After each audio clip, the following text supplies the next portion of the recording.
If something I've written is untrue or it's incorrect, I'm willing to change it.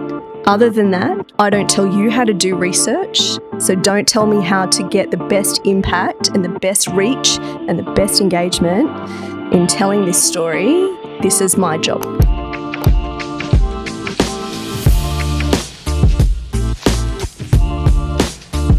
Welcome back to Breaking the Binary, brought to you by Coded Diversity. We're your hosts, Arne and Jarrett. And Sarah Fraser. We're recording in Newcastle, Australia on the traditional lands of the Awabakal people. We acknowledge all First Nations Australians on whose traditional lands you are listening from today.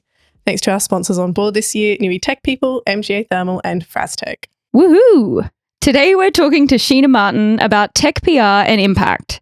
Sheena is an accomplished leader in media and communications with a passion for purpose-led work.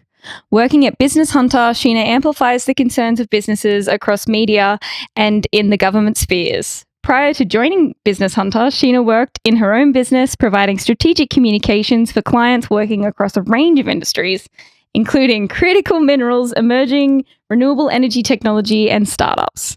Throughout her career, Sheena has worked extensively at the intersection of research, innovation, education, and communications. Her work has a global footprint, having appeared in outlets including The Australian, The Guardian, BBC, Time Magazine, Reuters, National Geographic, and the Discovery Channel. Sheena is motivated by the power of content to create positive change. Thank you for coming in, Sheena. I hope I said most of those words right. Good. Every introduction, I'm like, poof. It's Reuters, but you were very close. As soon as I said it out loud, I was like, that doesn't feel correct. I've heard that pronunciation a lot, so you're not the first. People will know what we're talking People about. will know. Yeah. It's a hard word. So Sheena, what attracted you into PR and how did you get where you are today? I wish that I could say that it was part of some grand career plan. I had it all figured out, but I totally fell into it. So I was quite young, recent grad. I'd gone and travelled the world a little bit, and then I wound up in a job which, on reflection, is probably the best job I've ever had. It was amazing, working for Landcare Australia. So that is Australia's biggest volunteer environmental movement. Incredible movement. So my job there was as a project manager.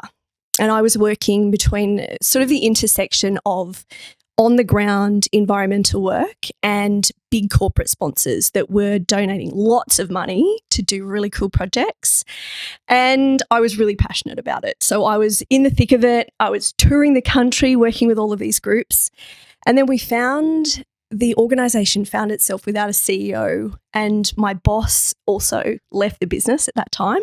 So they were looking for an organisational spokesperson, and for some wild reason, they chose me, and I tried to avoid it at any cost. But then I found myself staring down the barrel of a Sunrise Live Cross, and wow. which was very daunting.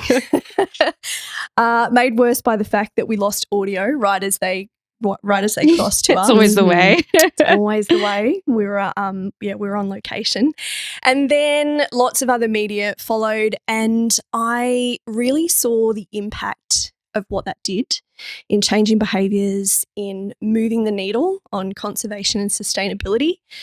So that led to a TV job where I was working for an independent production company, and they were making TV shows for Channel 9 and Channel 7 at the time. And that was really good and really exciting, but I discovered that I'd much rather be behind the scenes doing media work and doing comms work. And so then I just sort of started to navigate my way back into roles like that and moved from Sydney back to Newcastle, and now here I am. Beautiful. Amazing. Why is PR for tech important in particular? So when it comes to tech, raising capital is a really big concern, and raising capital requires raising profile. And, taking products to market and all of that kind of thing requires a lot of profile. So media is really important from that perspective, as we know, and it's free and it's really credible. And so the credibility score of earned media, of independent media versus, say, marketing, it's about 90% to, say, 40%, something of that ilk. So huge potential. Also, there's huge potential for media stories to travel if you get them right. So I think that with those kind of things in mind, looking at how you can tell stories, how you can, really seed excitement and interest with the media, they create big possibilities. So if I look at a tech story that I worked on, glucose tests have been the same since they were invented in the middle of last century, right?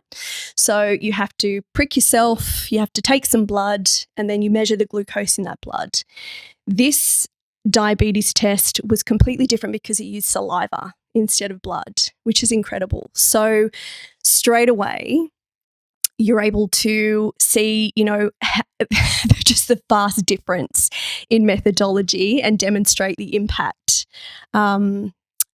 So look, I think, it's really important from a bottom line perspective for the business. I remember my nan trying to diabetes test me. She's like, I'm going to stick this needle in your finger. And I was like, no, you are not going to do that. Thank you very much. Absolutely. The impact is really important, right? So what you've identified there is the impact for you, which was you are not sticking this needle in me. Yeah. And the human interest part of stories is really interesting too. So when I did tell this story in the media and also on the owned channels that I was using at the time, we told the story of a mother and a little girl who'd been through a life-threatening situation, wound up in hospital. She was having hourly blood tests, 6-year-old girl. So she'd been through this harrowing experience and then is having to wake up through the night and be subjected to hourly blood tests.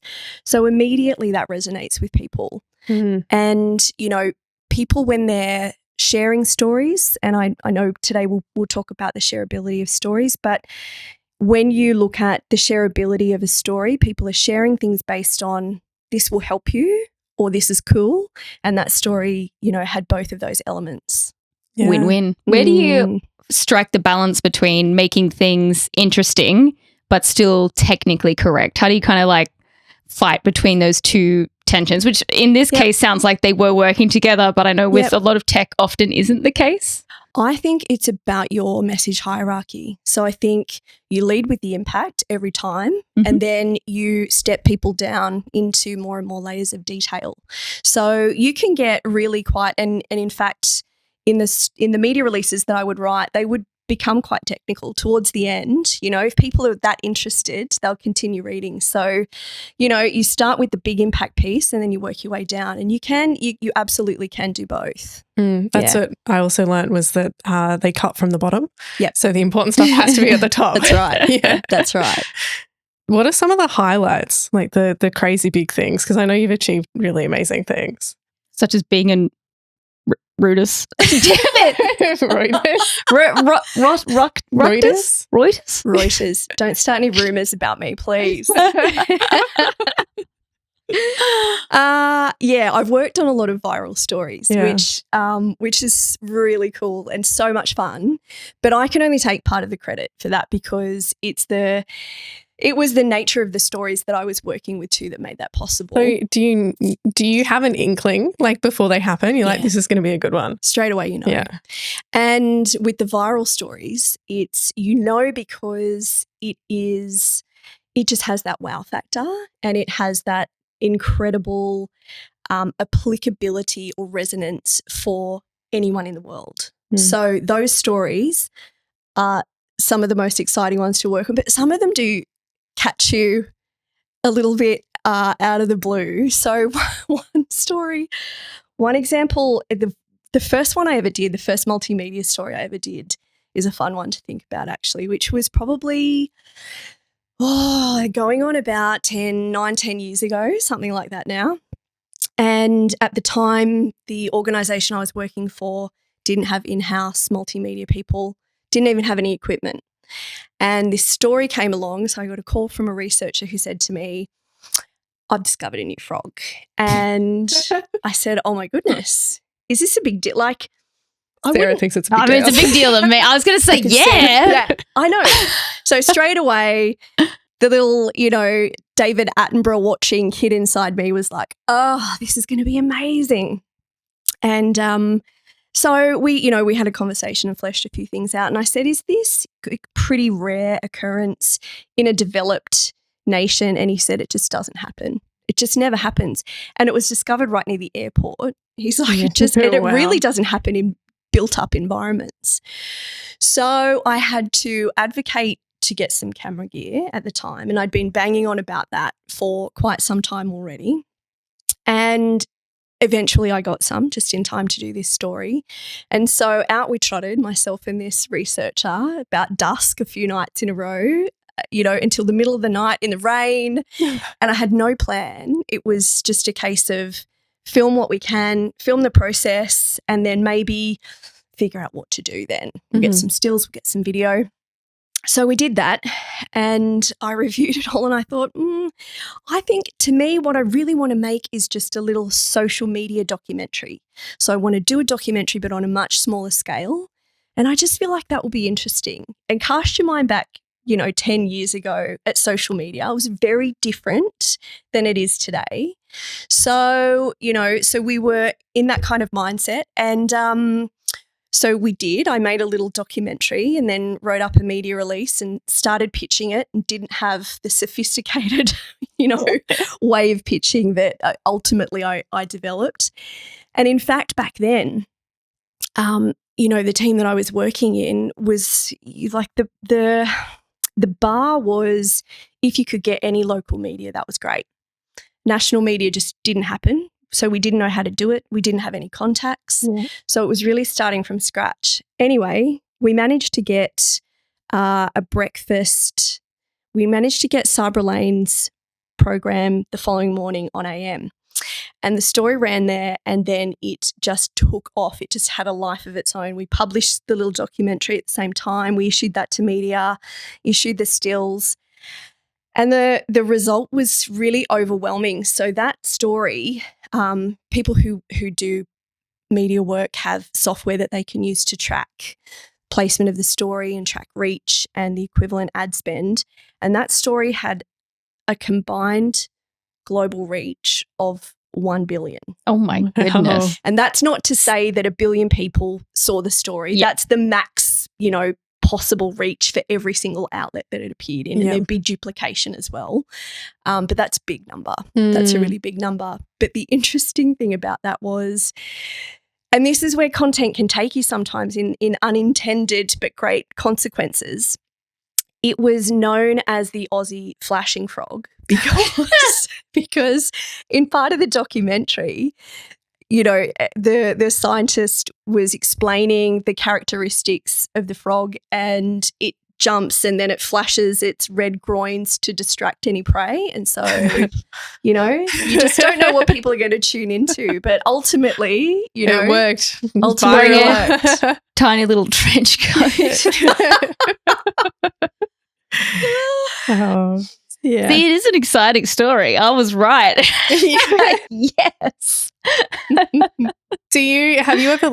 Have you ever set a big goal and then gone about achieving it? Like, how can you do that in media and PR when things are so variable day to day? Yep, you're right. Things are incredibly variable. So there's a couple of things. The first thing that I would always do is aim for mass saturation. So I developed a process that allowed me to talk to a lot of journalists at the same time under an embargo period. So that is a way that you can guarantee that you're going to get some outcomes. You might not get all the outcomes that you want, but it allows you to swing for the fences and try as hard as you can. So what that guarantees, you can't ever guarantee the outcome, only that there'll be some. Yeah. That's what I say about media all the time.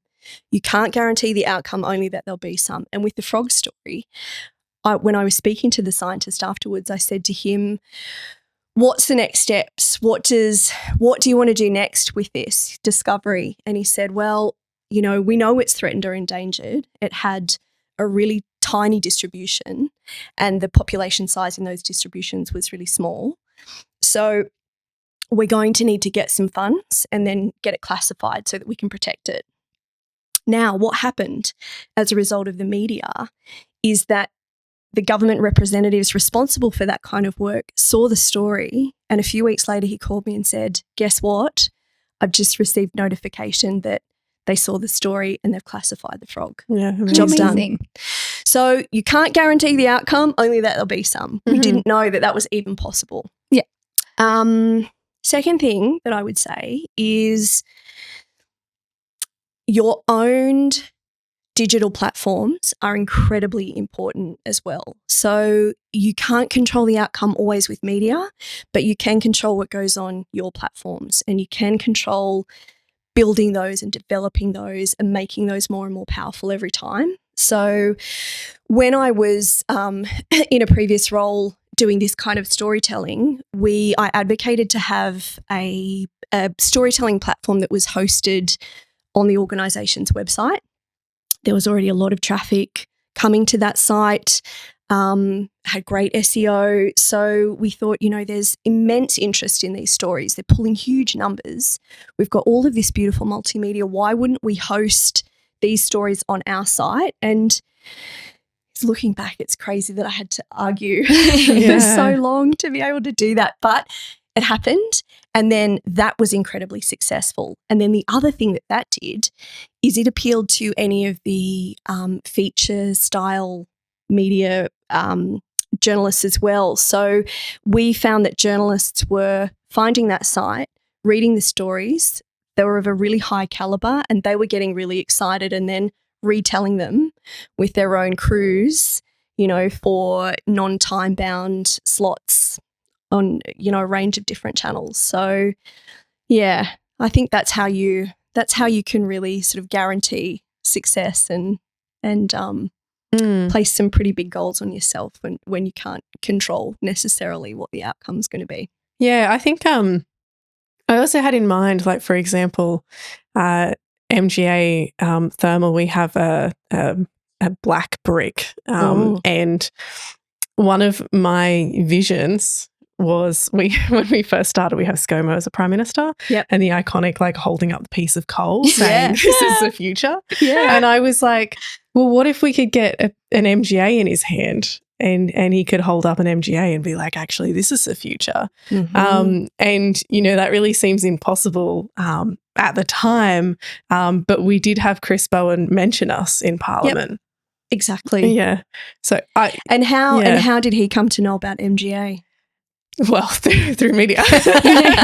Through really good media work. I can't think who did that, but whoever did.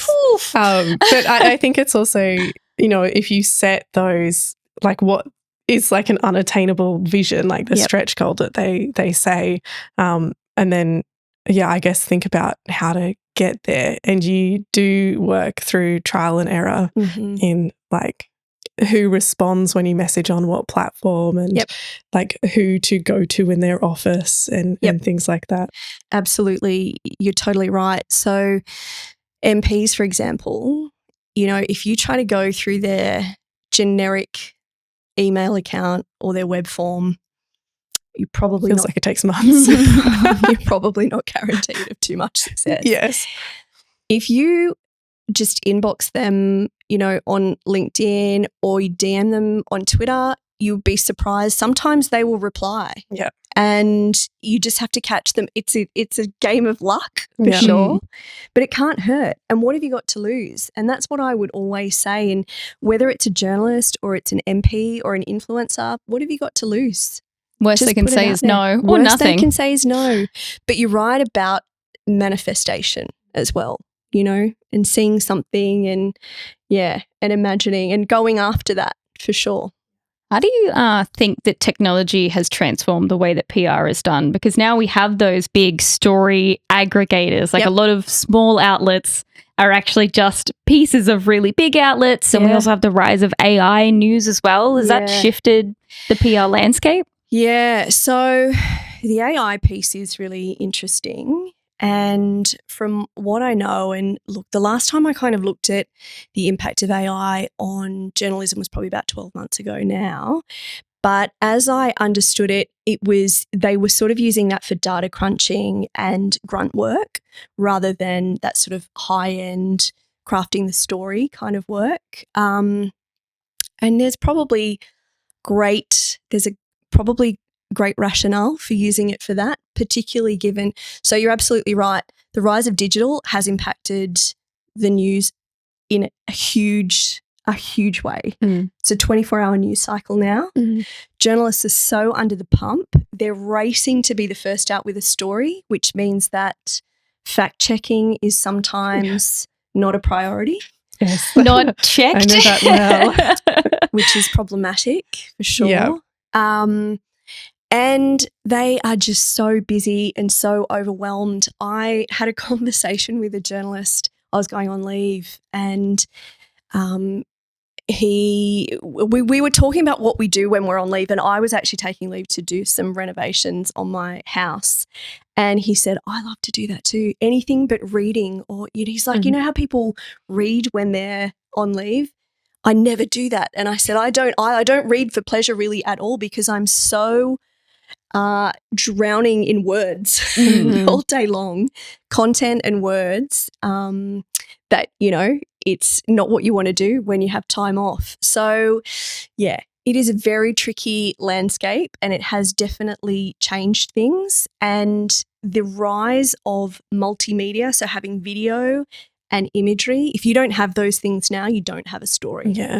It feels like the goalposts are always shifting as well, especially with the dominance of social media platforms. Like I, for instance, we look at LinkedIn because that's where most people are for a recruitment agency. Sure. And ages ago it was like video was a thing to do, and then it became long text posts were the thing to do, and now they've introduced carousels and they're the thing to do, and it feels sometimes like they're just messing us up for free.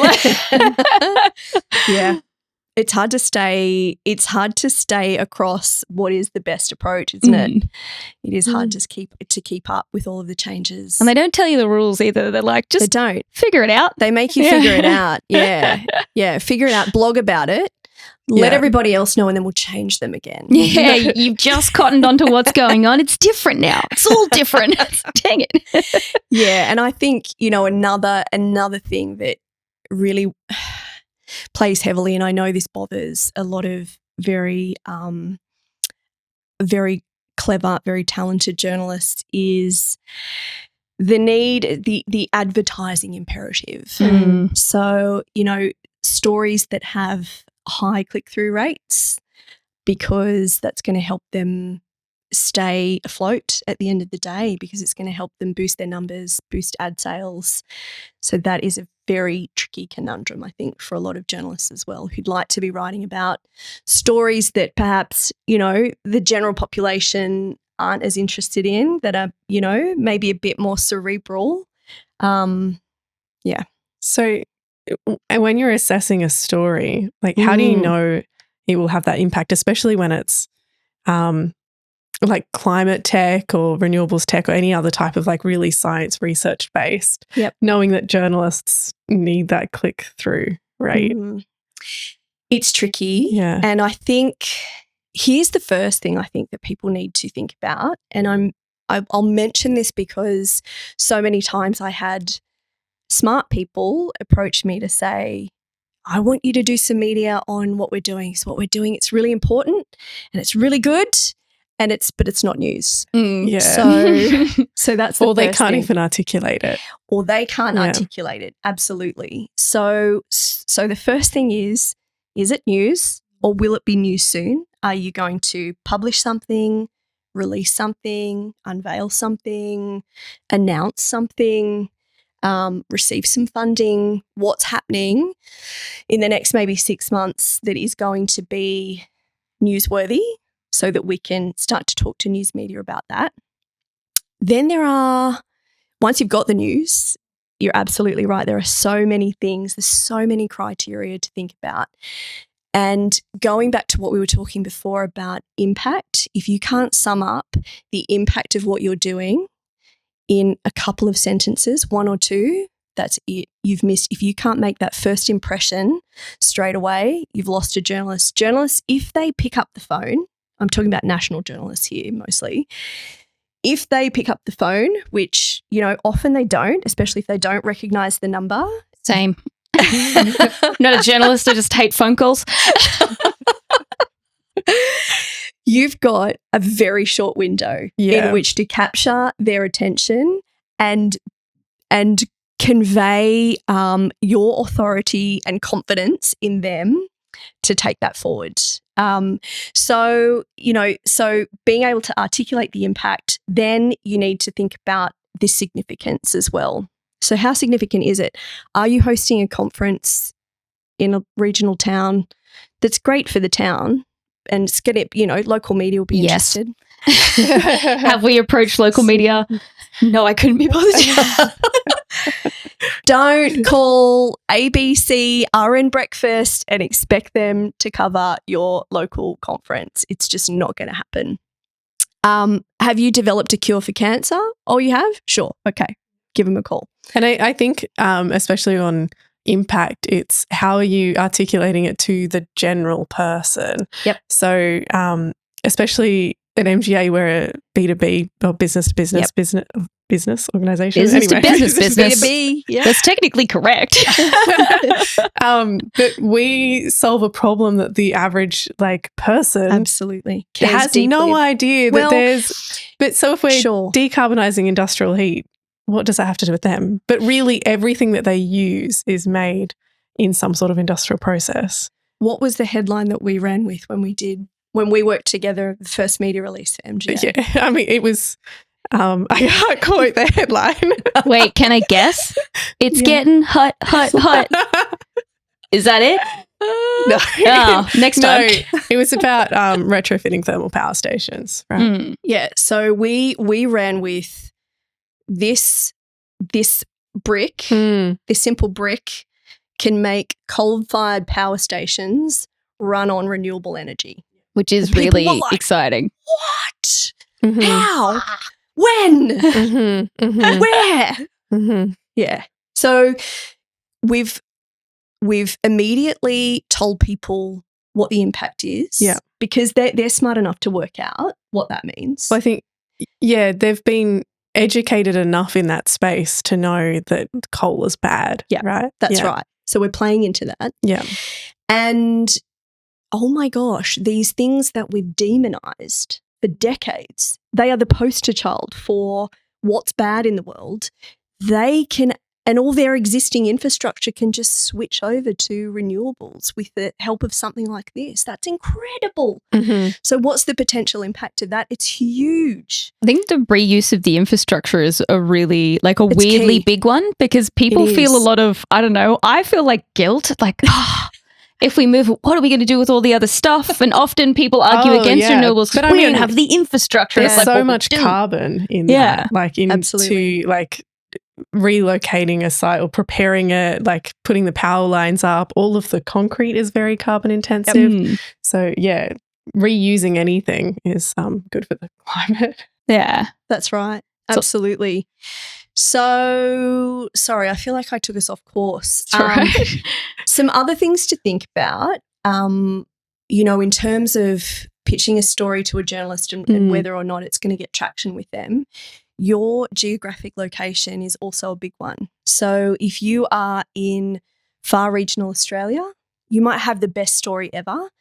You're going to need to give Sydney media will probably be your closest. You're going to need to give them time to get out and come to you to help tell that story. If it's got broadcast media potential, if it has TV potential, or you're going to need to supply them with some B-roll footage, some really high quality B-roll footage.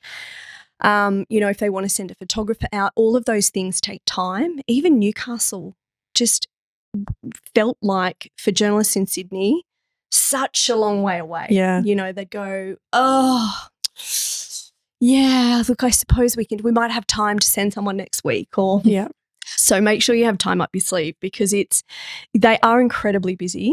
So that's one thing to consider. Another one is, so lead time. Another one is and I've referred to this quite a bit already, but the multimedia potential. So don't pitch a story to TV media if there's no colour and movement.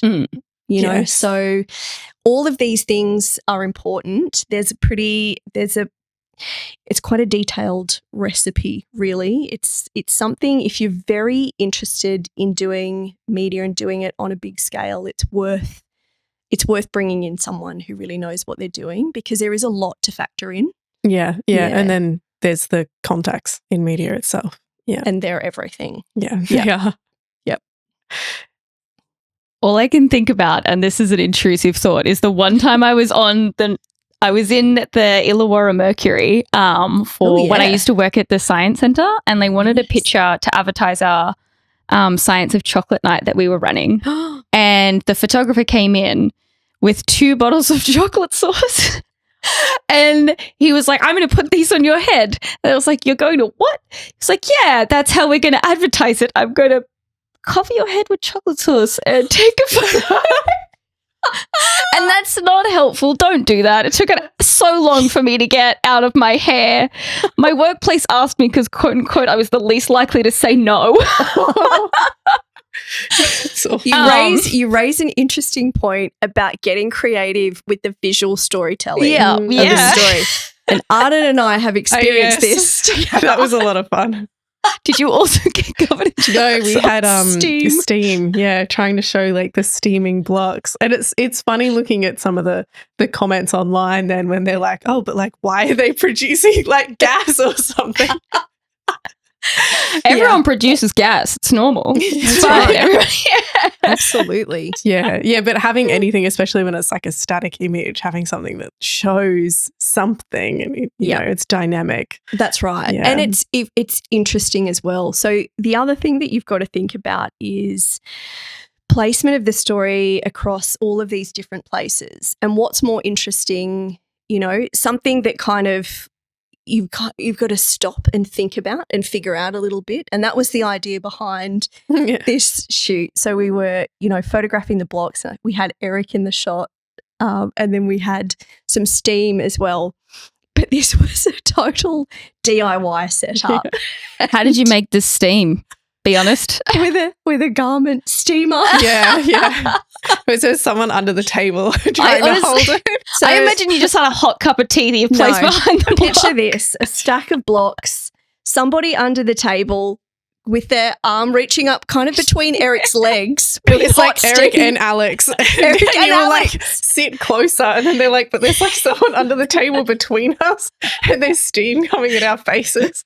Yeah. Was the photo worth it? Yeah. The photo was good in the end. Yeah.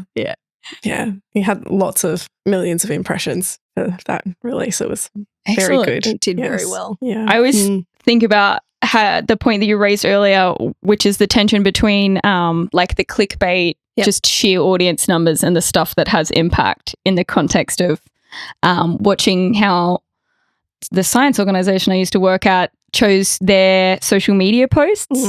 And they do a lot of great stuff, super interesting, really impactful science. But what outperformed everything else every time was Wombat Wednesday. So every Wednesday they post a wombat because that is what they do to keep their page getting engagement and getting heaps of eyes on it. And then they kind of use that as a vehicle to get some of the, I mean, I guess a lot of it's entertainment. And then they can like trickle in the education. They sneak in some knowledge. I guess that's what is it New South Wales Police do too? They do. You're right. They use comedy. Like, lots of memes. People follow it because it's funny. And then when they actually need people to know things. Yeah.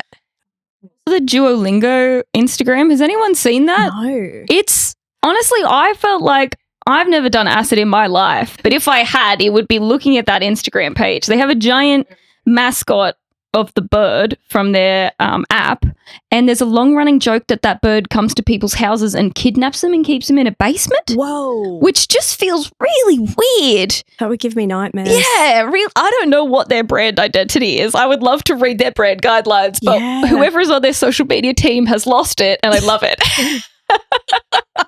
I'll see them sometimes commenting on like other people's posts. Yeah, like I'm coming to get ya, and it's just the Duolingo bird. And it's Wow. The joke is because you have streaks like with how many days you do the Duolingo, and so then it's Okay. like is that the joke? I just Well, 'cause thought then it was it's like, vaguely threatening. you better like I don't know, do a streak today or something, and then I think people are like, that seems threatening, and they've just really run with Lent it. Yeah. into that. Yeah. Okay. Because it can be that part makes of sense. a brand. I guess that's what Yeah. Wendy's did. Yeah. Is that the one, the American brand, where Yeah. they're really sassy on Yeah. Twitter or Yeah. X? Yeah. Probably not for us, though, to be honest. Yeah, you girls need to develop, some kind of shtick with your audience. Come So on. what's the fun fact, Sarah? Becoming less fun every episode. We're open to ideas. Okay. We'll workshop that. This is like a little like hobby gig for us. You never know. That's how it starts. Mm.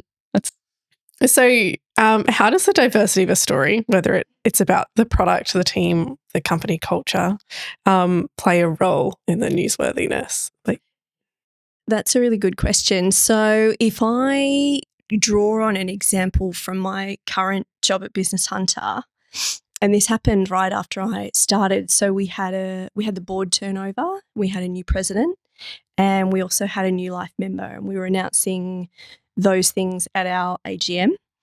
And our president was a female president, and the second one ever. And the life member was a female life member, and the first one ever. And the business chamber stretches back into the 1800s. So it's a big deal. Those things are a big deal anyway. New life member, new president, those things are already, from a local news perspective, reasonably interesting. But I think that the gender diversity aspect of the story really helped increase its interest factor and its appeal to local media. I think we probably got better placement. I'm trying to remember if we got front page. I don't think we got front page, but it was high up. Might have been page 3 or page 5, something like that. So yeah, those things do matter for sure. How do you go about building more diverse representation into stories as well? Say if you, and I mean Deliberately. Yeah, so it's good. Yeah. The episode before this, we were talking to Dr. Jessica Allen, and she's Yes. often quoted. She's amazing. Yeah, as an expert, and there are less women experts quoted in media. Yep. So I think it's in my research. The journalists were basically saying it's something they consciously have to do, but even then, they find it really hard to actually increase above something like 30%. It is hard, and we find the same thing with. So I'm really conscious about at Business Hunter, the events that we're running, and making sure that we've got good female representation of speakers at events as well. But I think we women suffer from imposter syndrome and things like that, which mean that we are more likely to turn down an opportunity or to not put ourselves forward or not be pushy, We as need the audacity. yeah. Running the sometimes. conference was a similar challenge of we put out a call for papers. So the speakers that we choose, everyone has a chance to apply for it, but it is really hard to get women to put themselves forward for that stuff. So a lot of the time, be like, well, we know this woman is absolutely amazing in her field. She's a great talker, and go out and approach them directly as well. Yep. And I would love to get 50% representation at the conference. But I feel this awkward tension between, because at the moment, the baseline for IT professionals that are women in Australia is around 30%. And that's where we set our goals at, because there's this weird tension between getting women. It's not, how often there's like a cultural loading that people have to do in an organization that doesn't have a lot of diversity. Yep. It's similar for women. They have to, I don't know, I guess do this heavy lifting, more speaking positions, more visibility in order for everyone to reach their 50-50 goals, which puts more strain on them. I saw it at the science organization I worked at, but they had very few women, and those women, some of them in the less diverse areas, were so sick of people asking them to speak. Yeah. So like, I have so many talks on, I don't have time for it anymore. I need to do some actual work. So it's always been a hard one for me because, yes, I want as many women as I can, but I also don't want to exhaust them by badgering them for opportunities when they have other stuff to do. And it's a really weird one. You don't want to burn out those few bright sparks. Yeah. Yeah. It's a conundrum. I don't know what the solution is. I have no good answer. Panic. Right in. DM us. I'd love to know if you've had to pivot your PR strategy on the fly due to like changes of the story or news on the day. And, you know, if you've had any role in crisis media, we can like link that in because it's often connected. It is. It's a really good point. So let me cover off the first part of the question first. And I found that I never really needed to pivot too hard on the big proactive stories that I was working on that were in the positive sphere because of the method that I used, which is this embargoed, you know, multimedia way of selling the story in. I never did press conferences because press conferences are really risky. So I lie. You do those if you have a minister, but that's the exact reason that your press conference will get bumped if you don't have a minister, if you get what I'm saying. So if there's... And also to even get a minister. Get a minister, and sometimes you get a minister and then you don't get a minister on the day or... Yeah, it's volatile. People playing at home when you say get a minister, you don't like just keep them get in the as truck. a pet or something. We kidnap them. They talk about your stuff? ?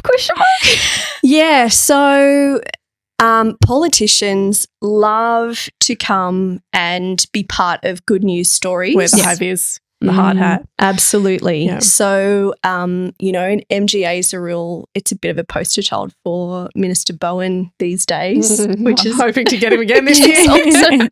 Mr. Bowen, if you're listening. This is an official invitation.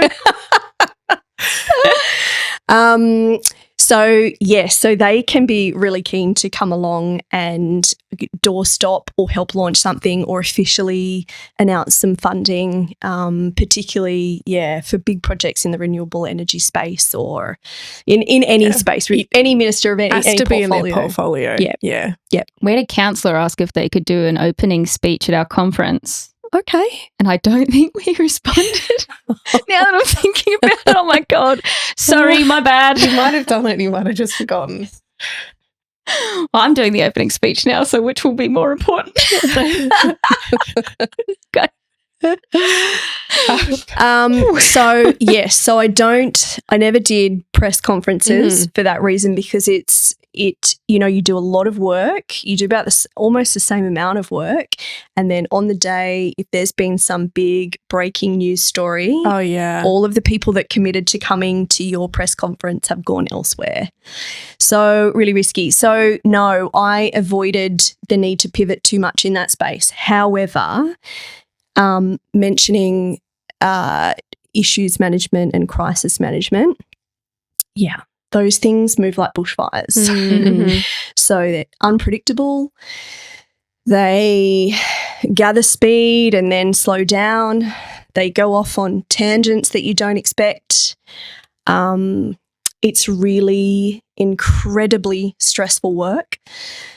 And so there are organisations that do that well, and there are organisations that don't. The organisations that do it well have ample resources to start with. Yeah. So there are times where you've got organisations that have never ever had to manage an issue or crisis ever, and something falls on them in that space and they've got to react. But there are other organisations that this is just part of their bread and butter. And really what's needed there is ample resources so that the burden is shared. There needs to be really good buy-in and collaboration at the top level of the organisation. So with execs, the CEO or whoever the top of the organisation is, and media and comms need a seat at that table. So there needs to be a really healthy two-way exchange and appreciation of the issue there.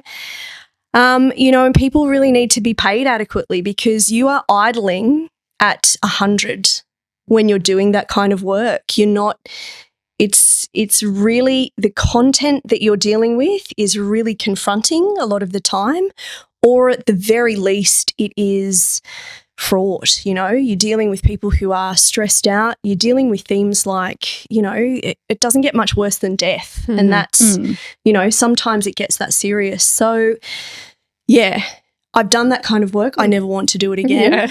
Yeah. It took me a while to realise that it actually had, quite a lasting psychological impact, really. And you're just you're a frog in a boiling pot of, like a gradually boiling pot of water, and you don't realise it until things are really bad, and you just think, oh my goodness. And I think it's also like the uncertainty of it. Like, you don't know, where it's going to go. You don't know what the media are going to say. You have tanks on your site, which for the record, MGA doesn't have hydrogen on site.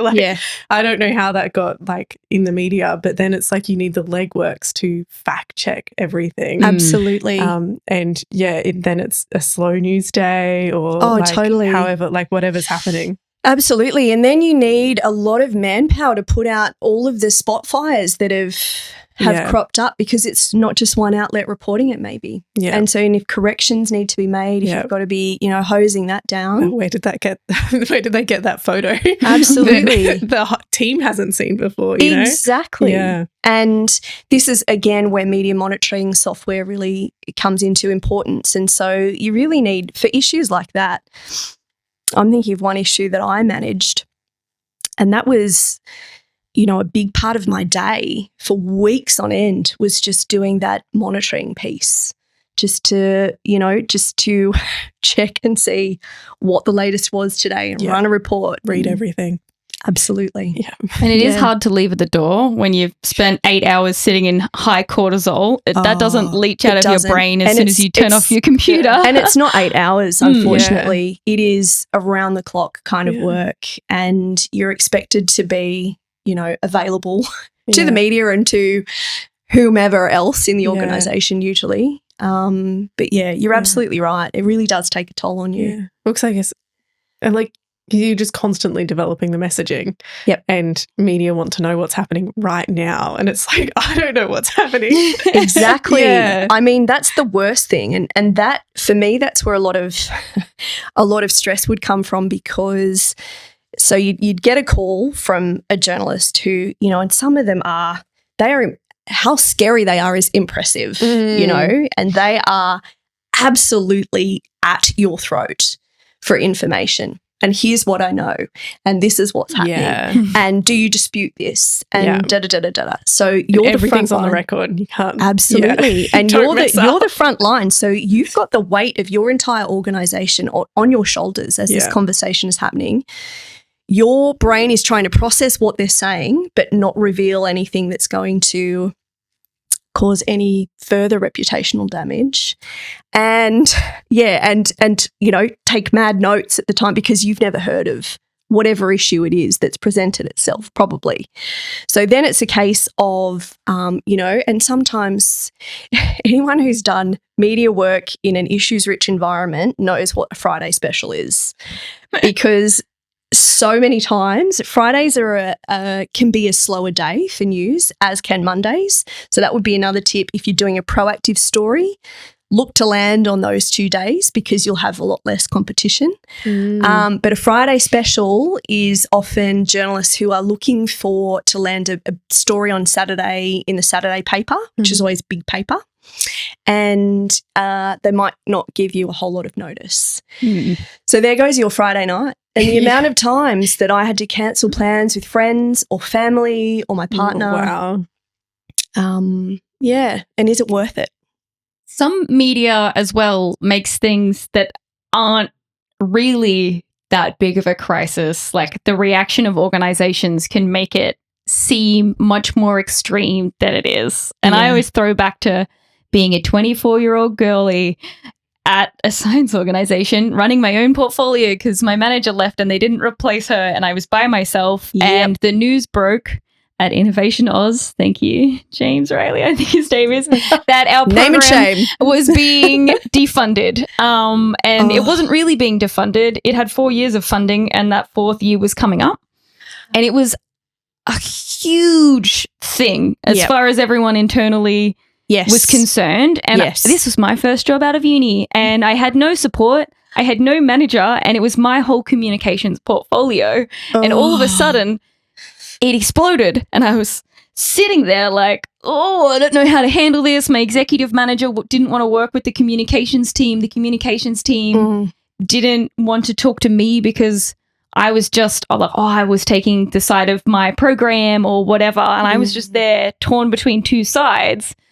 And in something that really, like, yes, it's terrible that they didn't refund the program, but it was a 4-year program and it ran for 4 years. Like, that's really not technically news. Yeah. But it was a huge crisis.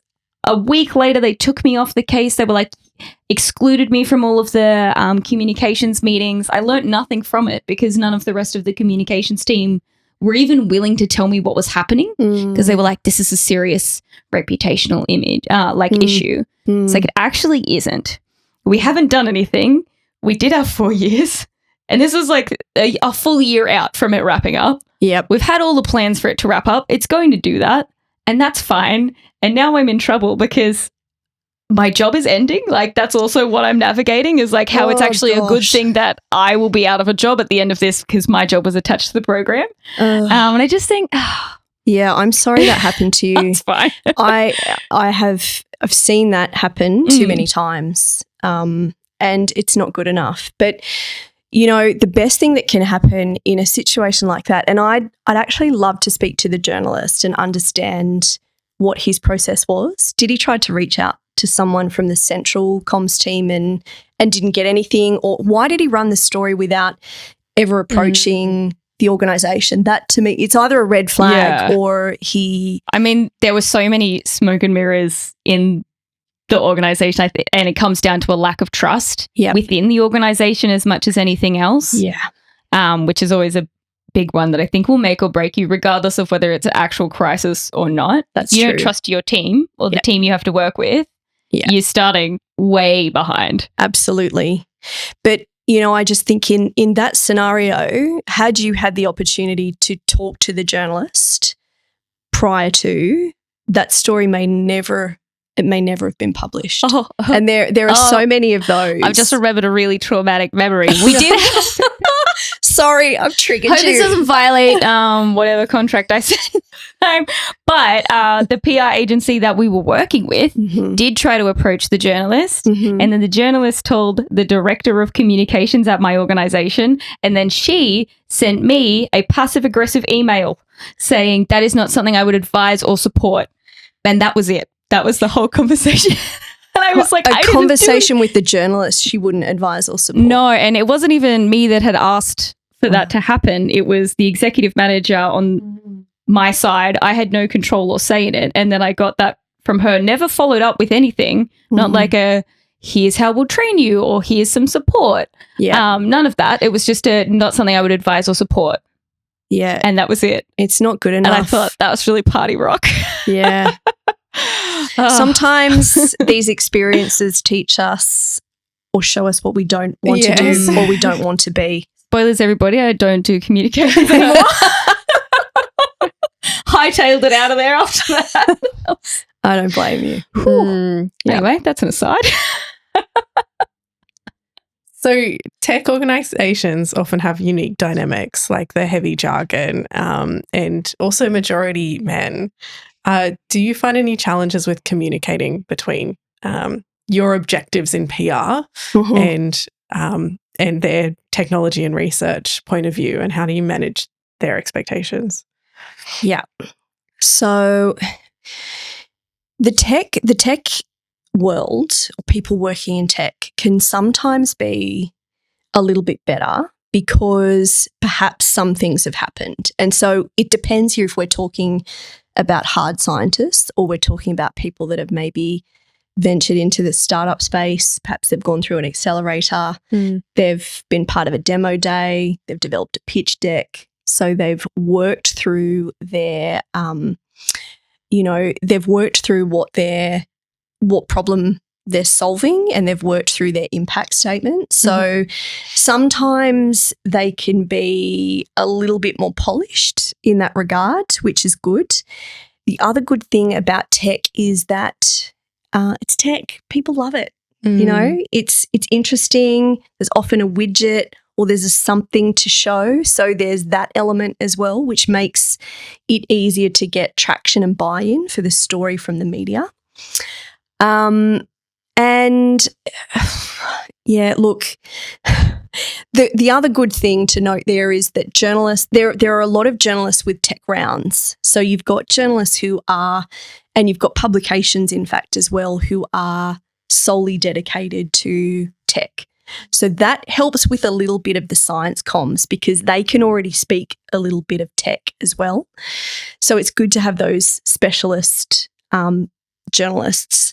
Now, when it comes to negotiating, particularly the point that I would stumble with researchers when I was working with scientists predominantly was around the intro part and the headline. And they're two of the things I never, ever want touched because that is where I've spent the majority of my time in absolutely perfecting for a journalist and for their audience what that needs to be. It's really the pitch, right? Absolutely. Yeah. It's your impact statement. It's what I've been saying this whole time.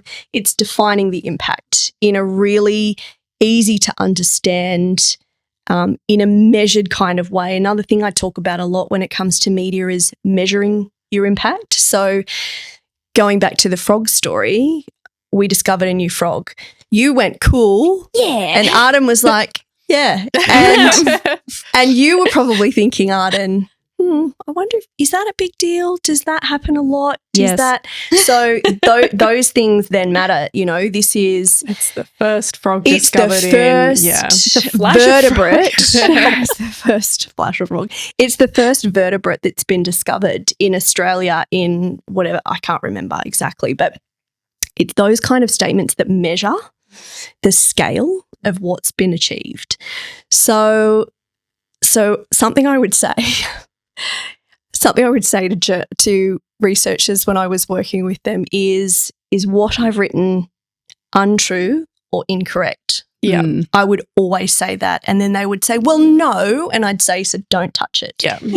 If something I've written is untrue or it's incorrect, I'm willing to change it.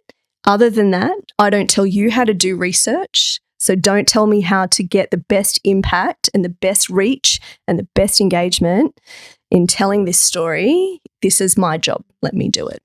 And I'll do it well, I promise. And a lot of researchers do, because I was one of the people who used to work in a deep tech startup accelerator, and I was one of the people helping them refine their pitch before they came to you like, yeah, we understand what our impact statement is. Yeah. And a lot of them looked at making it simple or exciting or approachable for the general public as making their research seem less serious. Yeah. And that was a really interesting thing to work around and explain, if people can't understand what you're doing, no one's going to invest in it and no one's going to care. And yes, your research is amazing, but if the general public doesn't know what you do, it's going to stay as research and that is it. Absolutely. But yeah, that it was a real mental block of, if I break it down to a simpler level, it'll seem like less purely scientific and less serious as research. Yeah. Like, oh, man. Yeah, it doesn't have to define the impact. And the impact doesn't even need to have been realised yet. It can be a potential impact, which is what we did with the MGA story. It was defining the potential impact, which was huge, which is unbelievable. So, yeah, I just always come back to that. That's where it's got to start. And, you can get more and more into the detail and into the technology and into the other parts of the story that measure. So if I think about another story that I worked on, again, with Professor Dastor, who did the glucose biosensor, he makes this incredible printed solar material. So it's paper thin and really flexible and really lightweight, cheap, and it's printed on. So when I say, it's printed on everybody thinks 3D, it's a 3D printer. It's not. Their printer used to print wine labels. So that's just another measure. So, people are like, oh my goodness, really? How does that work? How does that happen? So yeah, it really is. You can get into loads of detail if you want to, and you can get pretty sciencey. You can direct people. If there's been a paper that's been published, link through to that. Give people all of the opportunity they want to dive down for more detail, but use a messaging hierarchy so that people can opt in or out of as much detail as they need, and start with what's most relevant for most people and then get skinnier. Yeah, fantastic. Yeah. Throw back to my journalism minor at uni. I wasn't a very good student. Hopefully, people who have no idea what happens in tech PR have some idea now, or at least respect that it is a whole field with so many, peaks and troughs and layers to it. Yeah, it is really layered. Really layered, really detailed. My advice would definitely be not to try and DIY it. Yeah. And I've seen this a lot. I know. I love DIY. Media releases that have been written and people think it's really easy to do, right? And I read the news, I watch the news, so therefore I can do this. And yeah, it's the difference that you'll get from engaging somebody who's, a really experienced practitioner in that space. It really will set you miles and miles apart from everyone else. You can do it yourself, but you shouldn't. And maybe the message is don't do it yourself at first. Yeah. Work with someone, understand the space, build your connections. Especially if it's a new technology. Absolutely. They're like, why should we care? When you start to be a recognised brand and a recognised narrative, they know a bit more about why they should. That's right. Yeah. You'll find our website, codediversity.org, LinkedIn, Meetup group and Instagram in the bio linked in the description below. Please follow us on all the platforms and stay up to date and support our community. Don't forget to leave us a good constructive review if you'd like to leave one, and recommend this podcast to your friends, share it online. And Sarah, now would you like to provide us with a random fact? Have you thought of one? I actually have. One of the other guidebooks I've been reading recently is a guide to Australian fungi, and what I learned was that researchers should not be allowed to name stuff. One of the ones that stuck out to me, and I had to double check that this was the name, but it's a hairy curtain crust fungus. No. That's its name. That's its common name, obviously. I'm not going to try to say its scientific name. But that's the name of a thing, and that feels like it should be illegal. Oh, I think PR people should name everything. I'm here for it. I love it. I would just try and cram as many puns as I could into a heading, really, on a good day. Mm-hmm. I don't know what this person was trying to go for, but they need to think long and hard about what they've done. I studied economics and everything was just it's labelled exactly what it is. Yeah. You never have to wonder. No guesswork. Yeah. I feel like with good. fungus and insects and stuff, there's so many of them that you can get a little bit crazy. No one will ever know, they say. All right, goodbye, everybody.